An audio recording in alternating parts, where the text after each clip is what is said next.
Welcome to the Let's Run Facebook Ads, the podcast, extra cast from myself, James Urquhart, and today we're joined by Luke Evans, who is the co-founder and co-creative director at YouNeek Productions. YouNeek Productions is a video production company who specialise in video production, live footage, aerial coverage, live streaming, photography, voiceovers, editing, animation, and more importantly, are BAFTA and RTS award winners. Luke, welcome to the podcast. Hello, mate. How are you? I'm very well, sir. How are you? I'm good. This is it's a bit of a change from the daily grind, isn't it? It is, and we know one another from school. We do. Lots of stories. A long time ago. I was a lot less annoying then. Now, actually, should I say? But so you left school, and for the people that listen to the pod, obviously a lot of these are small business owners who are using paid Facebook ads to create lead generation or use video to essentially sell their products on e-commerce Shopify sites or Magento.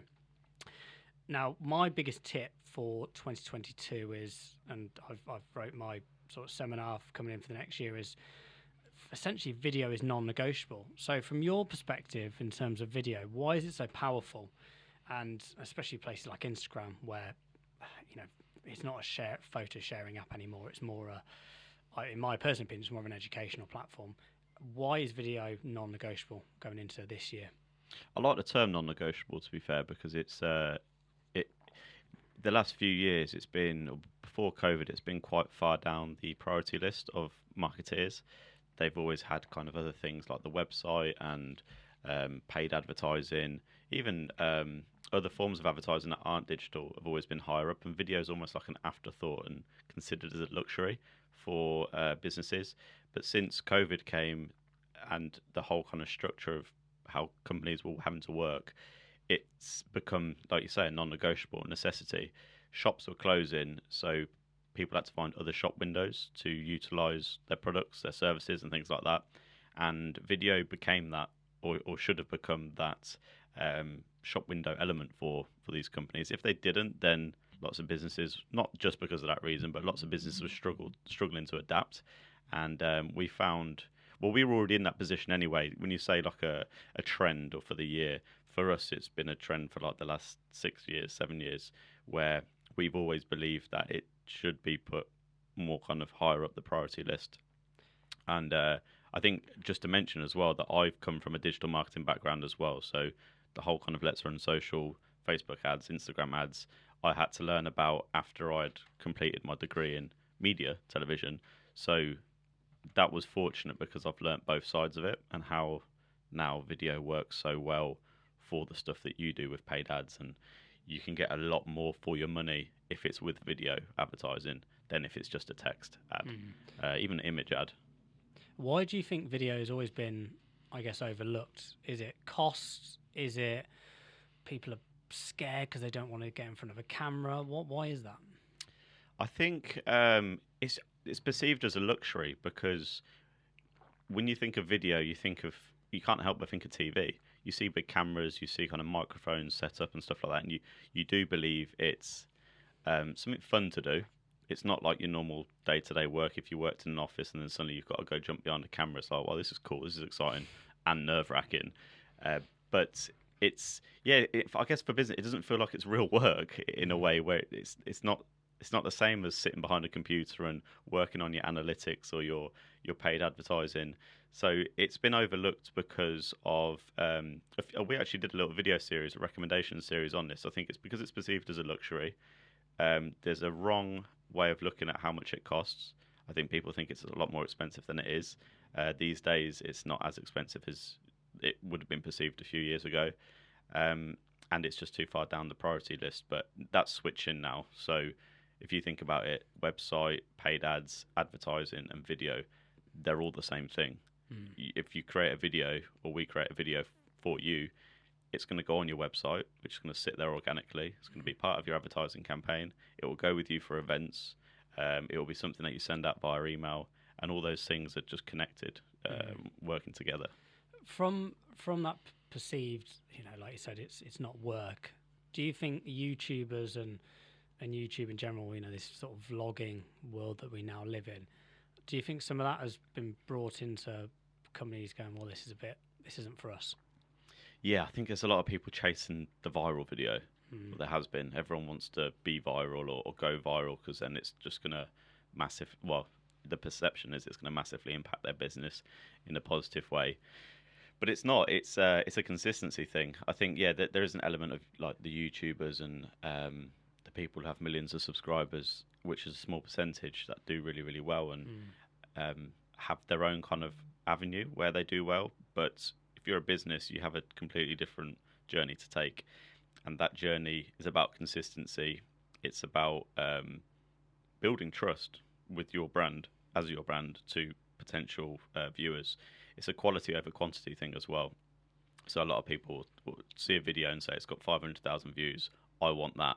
But your business could do perfectly well on 500 views per month if 300 of those people are like your customer base and they're buying from you or on subscription type terms. So it's definitely a quality thing. I think the quality is really interesting because we had Mike Winnett on last week, who he's all about forever content.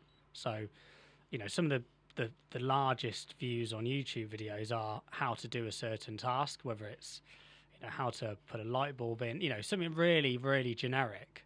But they've typically, when you remove people like Mr. Beast and all those guys, they've got the most viewership because it's something that someone will always ask, whether it's now or in 10 years or 5 years' time. It's something we call forever content. I think that's a really nice way of companies using video content, not just from a virality perspective, because we would always love a video to go viral, but all it is a pat on the back. There's no assurances that that's going to bring business revenue into your business, and it's such. I was on with a travel brand last week. These are a £95 million business, and they said, "Oh, James, one of our competitors have they were at the Abu Dhabi Grand Prix, and they had something like 500,000 views of this post." Yeah, and I said to them, "Yeah, but that's not. We don't know. Yes, it looks fantastic, but have they actually had any revenue from that? And commercially, is that worth it? And all it is a post. That's all it is. Now, this is a luxury travel brand. This isn't Thomas Cook and like. So, for them to have a post about the Abu Dhabi Grand Prix and have 500,000 views isn't going to make any difference to them because it's not their target audience. And it's so frustrating because everyone has this perception that it's all about views, but it's not. It's about the quality of views. And if your audience isn't looking at your content, well, then there's no point doing it. Yeah, and like you said at the start, or kind of off camera, we're talking about small businesses here, small to medium businesses. We're not talking about celebrities and stuff like that. So I think that whole arena of people and what they do online with their videos, just discount it. That's not relevant to you. So it is you're going to be working with smaller numbers. But a few things you said there about if you as a business did get 500,000 views in a week, is your website set up to handle that many people come to your website? Do you have the right call to actions on your website to make them stick? Do you have enough other content and offers and things like that to make them actually do something after seeing that video? And then it's also about following it up as well. So if you get that many views or have done a very successful video, then doing it consistently and kind of keep building that trust, letting people see inside your business from a different perspective is how you would need to follow that up. And I think that the how-to stuff, that's funny you say that because I think over the years our most successful video on YouTube is a how-to video. It's how to set up your phone with a Bluetooth car, which was for a Vauxhall dealership, and it's not the best looking video that we've done over our years, and it's quite old now. But it's one of those ones that fits into to what you just said, and we did a whole series of videos on if you're moving house, how to with a removals company, how to pack certain household items because they had loads of people inquiring who didn't book their packing service, wanted to know how to do it themselves or the best way. So we filmed like up to 20 videos of how to pack things like pots and pans and TVs and mirrors, different like bulky items. So people can just go onto their website, look at them for a minute, and then figure it out themselves. And like you said, that's that forever content. That's that. The way that it's summarized is that company is giving you, the customer, something for nothing. But in the long term view of because you trust that they've given you something, then you'll buy their services for the other things that you can't do, like the removal vans and the other pieces that they have. Yeah, because that forever content, it's all, something we discuss a lot on this podcast, is all about trying to create your addressable market. Because, especially with paid Facebook ads and Instagram and TikTok and the like, you can put in some very niche demographics. You can go quite granular. But the problem is now less data is coming from Google, and the other majority data holders are going back to Facebook. A lot of this data is now being lost. We can't see it. So we need to create, or you as the audience listen to this, you need to sometimes create your own addressable markets, because not everyone is going to be the right prospect for you based on the selections you can use on the back end of Facebook. Some are close, absolutely, but some of the niche products, like you said about people moving house and the like, how can we find the people that are in your, let's say it's a local campaign, that local area? How can we get people that we know are potentially going to be on the move or looking to move? Now, if you're going to be putting content out, which is how to, your pots and pans, how to pack those, and what's the best way to pack dresses and the like, the only people that can engage with that content, that video content, are people that are clearly in your market, or they're in the market for that, because otherwise they wouldn't watch it. And that's why video is so powerful, because it's not just a carousel or a static image where it's, hey, this is us and all the like. It's engaging. And I think a lot of people with video, you've seen them on a lot of websites. Hey, about us. Yeah. It's the cleaner, the dog. No one cares. 16 paragraphs. No disrespect, but no one cares about the business. Yeah. We're here because we want to know about what you can do for us, and that's where I think video is lost. And I'm keen to get your opinions on this, but I hate nothing more than seeing a video where it's like, sat down and then everyone in the business, they do a quick interview of everyone in the business, and a lot of the time it's just them talking. I'm the account manager, and it's like, I do this. It's like, yeah, but how is that affecting me as the consumer or the prospect? Yeah. The videos I like where it's you're giving tips and hints away, that's value. Yeah. I'm a big believer that any exchange you have with a prospect, whether that's video, carousel, any interaction, there's got to be a value exchange of some level. And that's where video for me, explodes carousels and static images out of the way. Yeah, there's the saying everyone knows, a photo speaks 1,000 words, which if you just think about, it's like, well, if that's the case, how much does a video speak? Because you're getting more from it than just one image. So there's the opportunity for kind of not just words shared, but like the elements of trust, which I'll go back to again. You can bring out of it the element of seeing a face, or kind of understanding whether that person's a nice person or a good person to work for and a good person to work with. That's important for a lot of people. And then the other things that you were saying there about, so we accountants, they're perceived as boring. I think everyone can agree that, and we were tasked with doing some videos for them, and the videos that you said you probably don't like, which is very hard to avoid in some cases. Yeah, that's what we were tasked with doing, which we welcomed, and they've got different elements to their business, different services they do that you have to explain, especially for the type of people that they're trying to attract. So then you need to try and do it in a concise way, but then you utilize things like B-roll or cutaways of the business, of the humans being human, to make you kind of give a different authentic feel, not just one person looking at a camera telling you everything that they do. So there's different ways you can do that as well. But the piece that you probably like and appreciate is we devised, each person that we had to interview, we said, tell us 3 things, not on the spot, we let them prepare, that's fair, 3 things that people wouldn't know about you. And some of the stories that came out was like, one woman met the Spice Girls and they gave her a bottle of champagne, and I was like, that's pretty cool. Or one guy, I think, bowled a cricket ball on a cricket pitch at like a big game or something like that. These little random quirks and things, but we know from our point of view of being kind of creative and trying to connect with audiences, they're the little beats that people will just kind of like give them a little bit of something different. And if you can tap into that, along with still getting your points across, then you're going to have kind of winning content, or content that's going to speak to people more.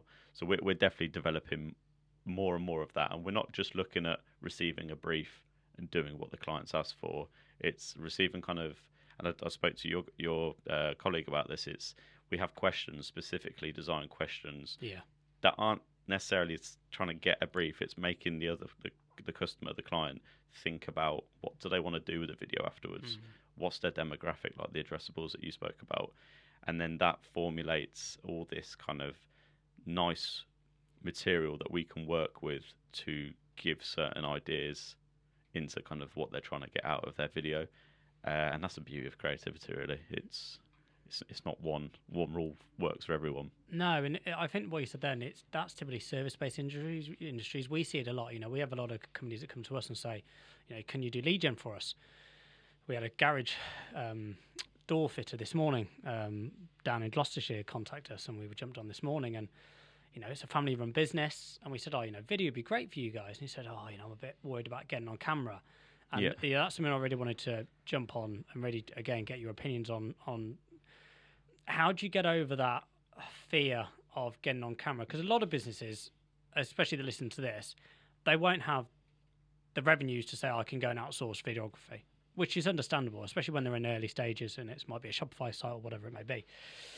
How do you, get over that fear? And what tips can you give for someone that wants to do video, hasn't yet, they haven't got the income to be able to say, here, let's go get a video production company. What tips can you give them? And also, what's the best way of doing it? Because in my opinion, and again, this is just my opinion, our iPhones now are incredible. And I would say it can probably do 70% of the things a really cool camera would do that, the big ones that probably you guys use. Obviously, the 30% they can't. But that's my opinion. What's your opinions on that? I'll try and remember the points that you've raised there. But the first one is we actually would say to get the original people, the owners in the business on camera, because if you get an actor or you get a professional voiceover, you're already going to lose some of the authenticity of it. You don't want to script.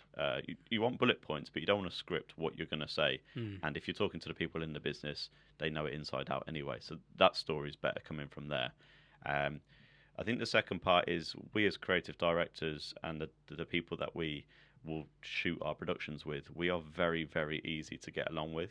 So if someone's nervous behind the camera, which we've had many, many times, we will always use the line of, I just want to know what you do. Imagine we're in a pub, we've got a pint in front of us, I just want to know what you do.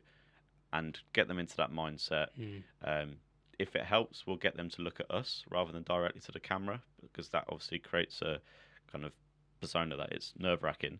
And then we work with that, but we never leave a shoot with it not captured the way that they've kind of wanted it to be. Plus, we've got the skills in the editing to cut out the kind of fluffs and mumbles that they think is going to be part of it, and then it'll actually look more professional than they think it does at the time. So we'd definitely recommend still having the authentic people on camera. And then the iPhone kind of content, I agree that the phone's not even the newest model. Like a few models back, iPhones are very, very good. The amount of kind of quality that comes out of them is still surprising. So what we did in lockdown is there was events companies that were struggling to obviously host events, so they needed to learn how to get the most out of their iPhones, the cameras. Just because you've got one doesn't mean you know kind of like what to do with it in a film sense. And we've done a lot of training actually, and this is kind of another kind of area that we want to expand in the future, is still using the iPhones, or even with what we did for this company was we purchased equipment on behalf of them and the recommended stuff, so things like tripods, lighting, gimbal, like the things that you can kind of hold and walk with it to make it smoother, the iPhones, the editing software, and taught them for 5 days about how to essentially maximize the capabilities of this phone. They understood things that once they hit a level, they're going to need someone like us to kind of do it, which is fine. But they want, because they're a full-time business and they want to do hybrid events, they need to know how to do things themselves. So within that, we broke it down into different modules. Something that you've probably not thought of just kind of by mentioning is the lighting of a shot. If we took a shot in here, because it's quite dark, it's got lots of lights on, how it's going to look on camera is going to be of a certain kind of quality because of the light's dark. So about teaching them how to use the natural light outside and not to point it towards light. If I want to film you, I'd put the sun shining on you rather than behind you, because then you're going to turn into a silhouette. And then audio as well. This setup's like top quality. When you come to actually talking to an iPhone camera, the audio's not great. You're going to get birds singing, you're going to get the wind, cars coming past, even though they're not very close. So there's lots of little details that start to come into play. And not to give away the whole kind of secrets of the training, but there is a lot more than just picking up a phone and filming it. But once you've learnt those things or understood them, you can do more with your phone. And I think quite rightly your point that you were getting to is there's businesses that can't afford maybe to go down the videography route just yet, which is fine. And we'd still love to advise these people and make sure they get the most out of video. Pick up your phone to begin with, and then start kind of just doing it. The best kind of first step is to just do it. And we know from TikTok and Reels on Instagram, there's so many different types of content that you don't need professional cameras for. But it's just understanding that whole platform really to make the most of it. Sorry, that was quite a long-winded answer. Going on to TikTok though, actually, it's interesting because obviously TikTok in lockdown just blew. Yeah, it was just. Do you understand it? Do you use it? Do I understand it? Or no? Liv though, who's in here today, I use this all the time. She had to ban herself. She's had to ban herself from it because she got pretty much addicted to it. Yeah, over my lockdown. wife is as well. And to be fair, even Nick, who is on the other podcast now, we're on it because we're learning how the algorithms work, and so we're on there. It is addictive, but from a video perspective, what have you seen? Because what have you seen that you've gone, actually, that's really good from a video perspective? Great question. It's the tips. It's not about quality. It's not about quality of the video production on TikTok for me. I don't use it or watch it. Like I said, my wife does, and she'll send me things, or like in bed. I can hear it, and it's annoying. But then she'll just turn it around and she'll go, look, and it's a full blown tip. Like someone's done something that is just a really annoying thing that I've not like got an expert way of doing. And someone said, "Oh, why don't you show me the other day? Do you know when you do your bin bags and you like tie them up and they've got loads of air in? Someone had stuck like the Hoover in while they were tying it and sucked the air out, so it like vacuumed your bin bag, which sounds disgusting. But I had a problem because over Christmas there was not enough room in our black bin to put all the bins in. So she was like, "Oh look, you were struggling with this. Look at this." I'm like, "Actually, fair play. That's a pretty good." Yeah. So from that perspective, it's the content. It is really really good content. And the funny story is, obviously, I'm aware of how big TikTok is going, and I had to put YouNeek Productions on there. But as you know, with a business owner, you're spinning multiple plates. I was like, I can't really be trying to figure that out like as a top priority at the moment. So my 10-year-old uses TikTok for all like football videos and stuff like that, and he makes his own little ones. I've been teaching him how to edit during lockdown, so he's doing okay.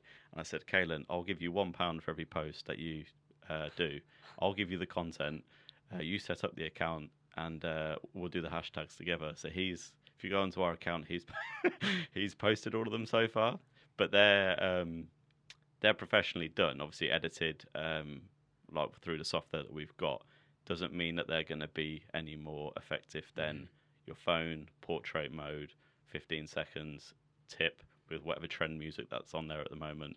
So for that one, that's content. It's if you can find the right idea or the right need for someone, that's where that wins, not necessarily the kind of professional piece that sits on your website. Well, there's a girl that I read something on the news the other day. She made something like $250,000 through Excel, Microsoft Excel tips. Oh wow, yeah. On TikTok, it was something. It was a lot. It might have even been $500,000. It was absurd. It was a number that I went, oh, and I love Excel. God, that could have been me.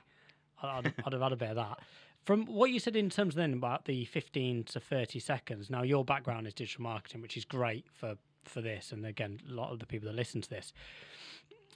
The 15 and 30 second sort of short, value-packed content, what's the best way of doing that? Use us. If they can't afford you. If you think about it, if you go onto YouTube and you want to watch a video, it might be a podcast, so it might be 45 minutes to an hour, but you have to deal with that 5-second advert. Mm-hmm. That 5-second advert's job is to make you click on it. So they're telling you a story in 5 seconds. So if they can do that in 5 seconds, then other people can definitely do it in 15 to 30. We would like to say that we can kind of capture an audience in that 5 seconds. I think that 5 seconds, if you use that as a rule, even if you're doing 15, 30, a minute, 2 minutes, if you don't have that, I guess, nugget of like keeping people with you in that 5 seconds, then you'll see from your stats that they just drop off after that. So how to create a 15 and 30 seconds. If you were to ask me what do you do as a business, I would automatically probably want to tell you too much if you didn't know me, because that's just, we do it every day. Like there's so much to share, and then you just have to keep trimming it down. And it would be about working on the kind of the scripting part of it to really hone in on, like, but what is it, or what is the point that you're trying to make in this video? And you have to keep asking yourself that same question until you get down to essentially everything else is stripped away and you've just got this sentence. And from there, then it's about what visuals will support that, or how are you going to get that sentence into a video format that's going to not just be kind of make sense from a explanation point of view, but make sense from a storytelling visual piece as well. It's hard though, because if your business is, like say, window cleaners or something like that, how would you expect that person to be able to create a visual storytelling piece in 30 seconds? It's very, very difficult.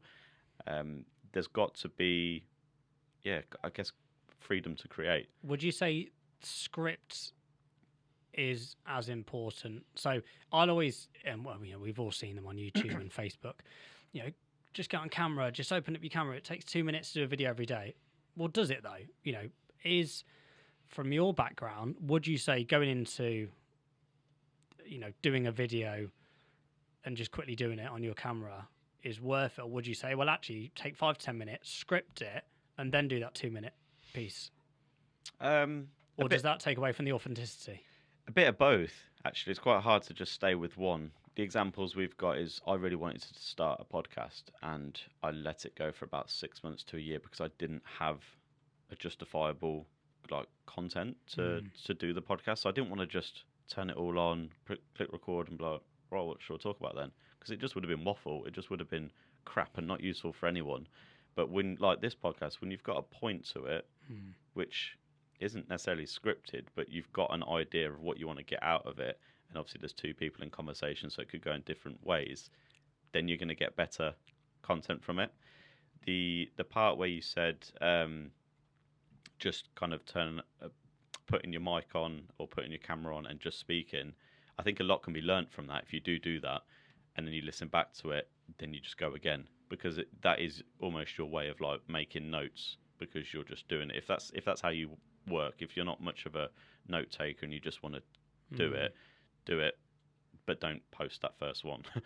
You look back on it, edit it or redo it again until you get to that piece that you're kind of proud of and happy with. So it's a bit of both.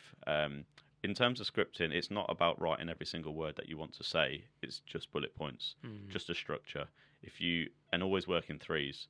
So I've done recommendation videos under 2 minutes, and there'll be 3 points that I'll put as captions. But before I go into it, they're the 3 points that I need to make sure I hit on. And I think using that rule of 3 will keep you kind of guided. I like that. Why 3? I think it's just like it's a psychological and scientific number that is like a memory thing. If you go above 3, you tend to forget one of them. But it's a rule of 3, and I think the other creative director, he instilled that as well when we've been working together. It's like this, using the three. But I think if you go through like maths and English and other things like that, even when you're doing speeches, like obviously you do seminars and stuff like that. I'll be honest, I was, when you said 3 then, some of the slides we've done have got a lot more than 3. So we may have to tweak that. But it's like the takeaways though. So you might have a lot of things to say, which are all valid, but then when you do the summary, you might just confine them down to 3. It's probably why my seminars are so bad. That's a lie. They're better than not. I don't know about that. But that's interesting, the 3. Because a lot of people that, again, listen to this, a lot of these are e-commerce stores. So they've got, sunglasses, brands, or, whatever, apparel. And I would love to see a lot of these guys and girls use video more. And again, because they don't have the revenues to be able to go out and use a video production, actually using little tips like using that rule of 3 per product, I think is really valuable. And again, because I think a lot of people go into it going, oh, video, I've got to go on the camera, so that's worrying me. What am I going to talk about? Well, that's worrying me. How am I going to be perceived? That's worrying me. Well, actually, look, don't worry. It's your business a lot of the time, so you should be proud of yourself. The imposter syndrome that we spoke about last week. Yeah. Look at your product or service and just bullet point 3 points, and you'll know enough about it. Yeah. But even someone like, and I'm not going to say, we do this and that. I had to quickly do a 15-second video for one of the seminars I'm doing just for their website. I took 7 takes. And that was me pretty much scripting it out because it's only 15 seconds. I knew what I wanted to say, but even I was getting it wrong. Reading, I'm like, how am I doing it? That's the problem. That when you have every word to remember, when you do it, you're doing it off of memory, not of what you know. Therefore, the fumbles come, because if you get one word out of that wrong, it then messes up the next few words of that. So that's why we try and say just do the points, because you know your business, you know what you want to say. Don't try and write it all out beforehand, because then what your brain's doing is telling you to remember that, not talk about what you actually know, if that makes sense. Yeah, that's really interesting, actually. Yeah. And that goes on to live video, and especially sort of live streaming on YouTube and a lot of the time Instagram, because Instagram, 2022, they're going to be pushing a lot more in terms of their e-commerce. So, buying via Instagram is going to be a lot more prevalent this coming year, which actually goes back onto your point of that rule of 3. If you are going to do a live stream, don't go in with tons and tons of, X, Y, Z. Just bullet point, 3 points. Why are you going on in a live stream? And actually directly talking to those prospects or your customers about those 3 points, opposed to, we've all done it, haven't we? We've wrote a massive list of things we want to talk about. Either there's not enough time, or by the time you've probably forgot. Exactly. It's a really good point and a really good idea. And I think, we definitely share that advice using that rule of 3, because it means people are going to be, like you're saying, scared to do that or put themselves out there. By just doing 3, it means you only have to remember 3 of your things that are most important to you. And I think when it's a product service, when it's a product that you're selling, I remember doing some hair product videos, and the 3 things that a product might have, it's made in the UK, it's sustainable, and it will last you however long, is what it is. They're the 3 things that one product can do. And it might not even be a voice saying it. It might just be on-screen captions that go along with a few shots of the product, or whatever it is, or it being in use. So even on screen, the rule of 3 still exists in terms of captions, not just talking about it. That would be my advice to give. But also reverse engineering that, if we as humans can't remember more than 3, or some people surely can do. But actually, if our audience is the same boat as us, you don't want to give them away more than 3 points, because they won't remember it either. So actually, that's the more important thing. Yeah. Think of a telephone number. When you remember it, I don't know about you, but you remember it in 3s. If it's a home number, it's the first area code and then 2 3s. Yeah. Yeah, you do. So that's because they go together, and you have to kind of break them down. I like this. You've changed my world. You literally, our seminars now, we're discussing this later on tomorrow, aren't we? We're freeze, Liv, just to give you the heads up. That's how it's being. Back to live video. So tips for live video. We've got the rule of 3, which I love, which we're going to implement our end. So live video, you mean live streaming? I say live video, live streaming. Yeah. What other tips? Lighting, audio, were they things that you'd recommend, not doing outside? Because I see a lot of videos on LinkedIn that are someone walking their dog. I use my AirPods as an example. Would you recommend that they're wired in, or AirPods good enough quality? It depends on the content that you're giving, because you do see some of those and they're very hard to watch and listen to. So if that person is putting it onto their story, for example, not as an actual post, then I think it's okay.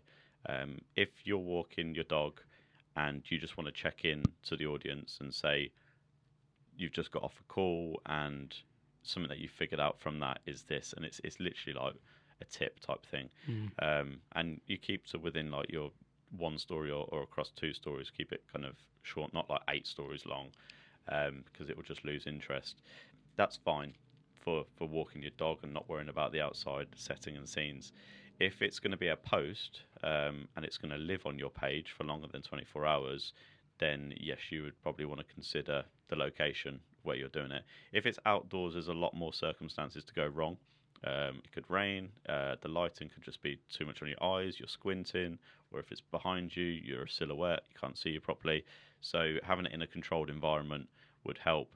And if you're talking about from someone who doesn't have budget, all these things are quite hard. Yeah. But you can use natural lighting. So everyone's been on Zoom calls, Teams video for like way more than they really want to be, really. So I'm guilty of this because my office in my house doesn't have any natural light coming into because it's a garage conversion. Whenever I was on video camera, it always looked pretty crap. But where the dining table is, it's got a big French door, and if I sit opposite that, I know the light's going to come on me, and then the people who see me on camera, it's well lit. So I use that natural light to do it. And if you're doing a recording on your webcam or your laptop, that's the type of setup that you'd want. In terms of audio, it can be difficult to just use your laptop and your phone, but you can buy separate mics that you connect to your phone or connect to your laptop that will have a slightly better quality. There's free software like iMovie or other things, even like what my son uses, CapCut on your phone. I think I've not used it properly, but I've heard about it in other areas that it does work, or you can do quite a few things with it to chop up your video and put some music onto it or however you need to then post it. So there's enough free software out there, and there's enough things that you don't have to pay for, like lighting and audio, to make it work. And then editorially, if you don't want to actually edit it, so if you're doing a walking your dog and the point that you're making doesn't need editing, that's great, that's fine. If it does, and you don't want to edit it, or you don't want to get into the complications of doing that, just redo it. No one's making you post that first version that you've done. Like, just redo it until you're completely happy. So yeah, there are ways that you can definitely work around it and use the things with you. But if it's inside, at least you're controlling the uncontrollables if you're outside.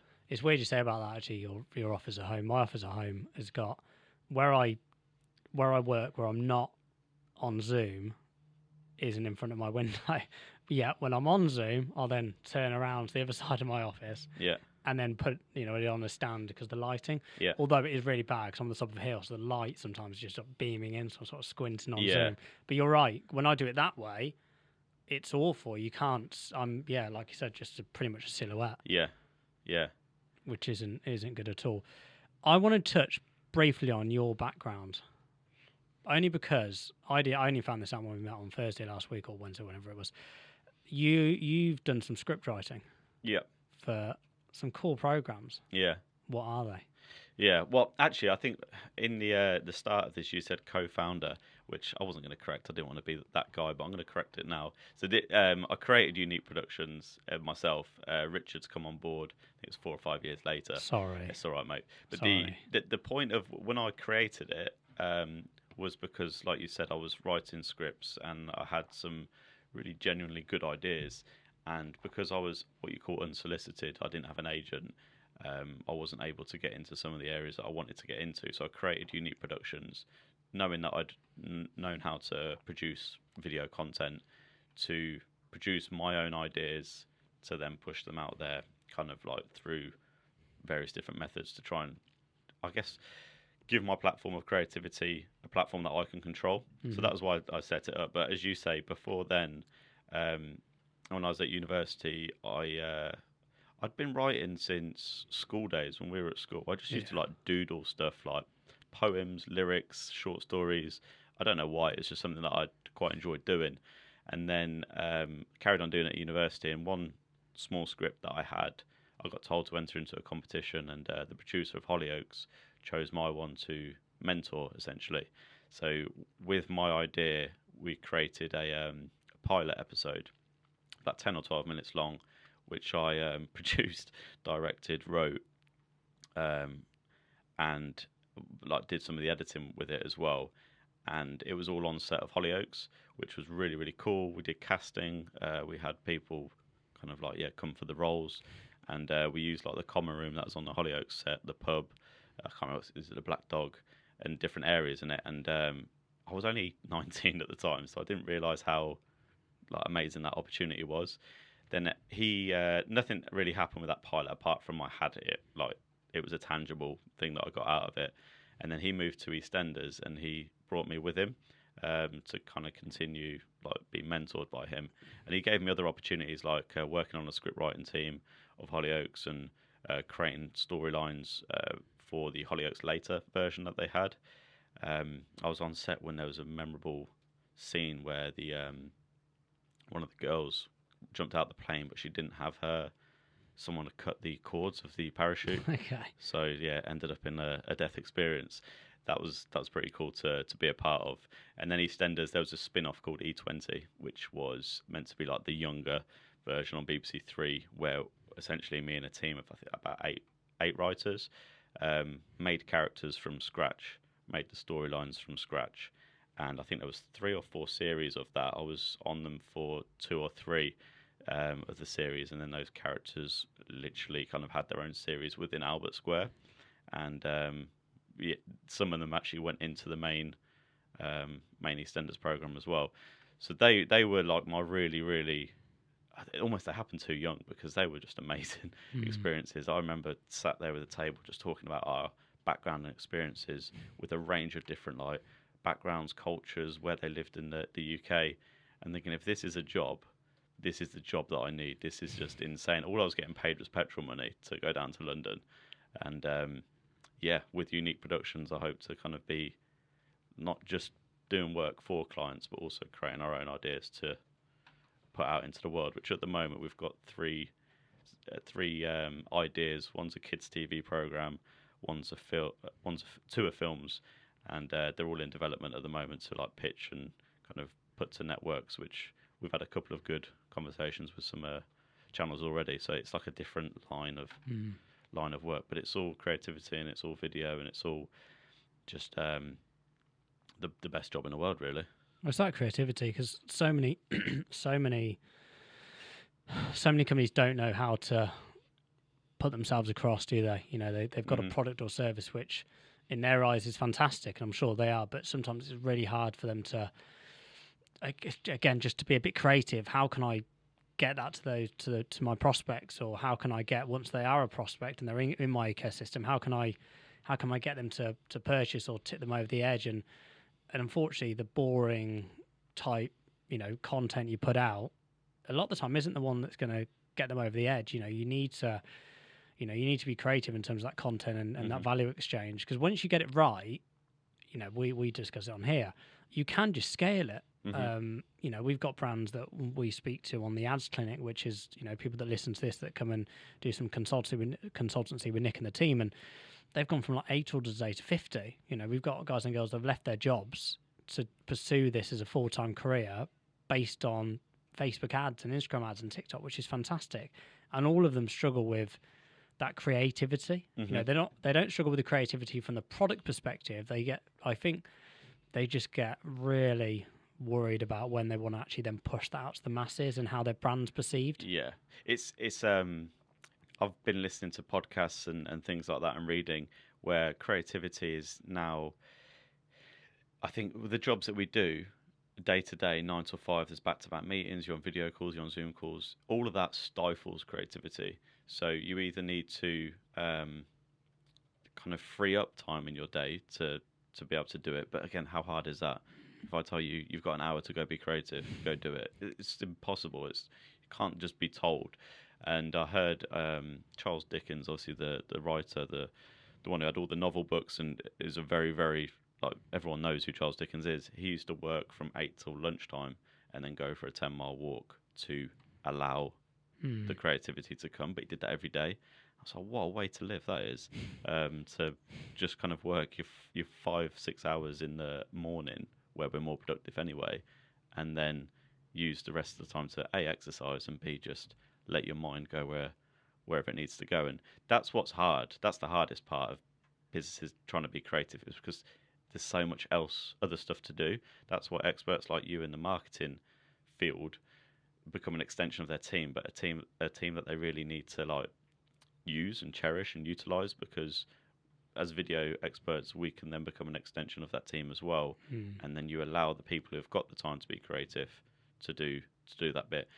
Don't, if you're doing the accounts and you're doing the new business development and you're looking after your existing clients, don't say that you need to be the one to be creative as well, because it's not going to happen. You can't do all of that together.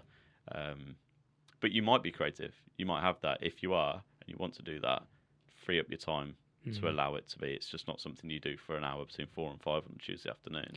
No, you can't put a timestamp on it, can you? Go right between 2 and 4 every Tuesday. Yeah. This is my creativity time. It's fair enough having that time for maybe reading or whatever that may be. But it's absolutely nuts. Well, Luke, where can people find more about you? But before you say that, I just want to say top tip: 3 things. Love it.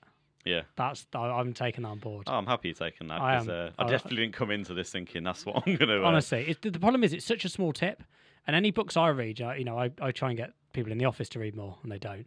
And I'll always say, just take one tip. It might be a 200-page book. If you can take one snippet from that book, it's worth the £20 I paid for it. Yeah. And today, that rule of 3, amazing. Love it. So where can people find out more about you? Great. I am on all your socials, at YouNeek Productions on, I think firstly as well, YouNeek is spelled YOUNEEK, which has its own story, but hopefully it'll be on screen at some point now. But yeah, at YouNeek Productions for Instagram, Facebook, LinkedIn, and then at YouNeek Prod on Twitter. But yeah, we've got our own our website as well, uniqueproductions.co.uk. And if anyone wants to talk, I'm always open to any new conversations. But it's been good. Thank you very much for the opportunity to Luke, speak. It's been a pleasure. And no, thanks for coming on. Thank you very much. Cheers, Luke. Thank you.